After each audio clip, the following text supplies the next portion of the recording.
وکی نے خبر دی، انہیں عامش نے، انہیں ابراہیم تیمی نے، ان سے ان کے باپ یزید بن شریک تیمی نے بیان کیا کہ علی رضی اللہ عنہ نے ہمارے سامنے خطبہ دیا جس میں فرمایا کہ کتاب اللہ اور اس ورق میں جو کچھ ہے اس کے سوا اور کوئی کتاب احکام شریعت کی ایسی ہمارے پاس نہیں جسے ہم پڑھتے ہوں۔ پھر آپ نے فرمایا کہ اس میں زخموں کے قصاص کے احکام ہیں اور دیت میں دیے جانے والے کی عمر کے احکام ہیں، اور یہ کہ مدینہ حرم ہے غیر پہاڑی سے فلاں احد پہاڑی تک، اس لیے جس شخص نے کوئی نئی بات شریعت کے اندر داخل کی یا کسی ایسے شخص کو پناہ دی تو اس پر اللہ، ملائکہ اور انسان سب کی لعنت ہے، نہ اس کی کوئی فرض عبادت قبول ہوگی اور نہ نفل۔ اور یہ بیان ہے جو لونڈی غلام اپنے مالک کے سوا کسی دوسرے کو مالک بنائے اس پر بھی اس طرح لعنت ہے۔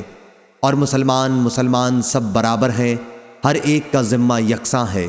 پس جس شخص نے کسی مسلمان کی پناہ میں جو کسی کافر کو دی گئی ہو دخل اندازی کی تو اس پر بھی اسی طرح لعنت ہے۔ صحیح بخاری حدیث نمبر 3172۔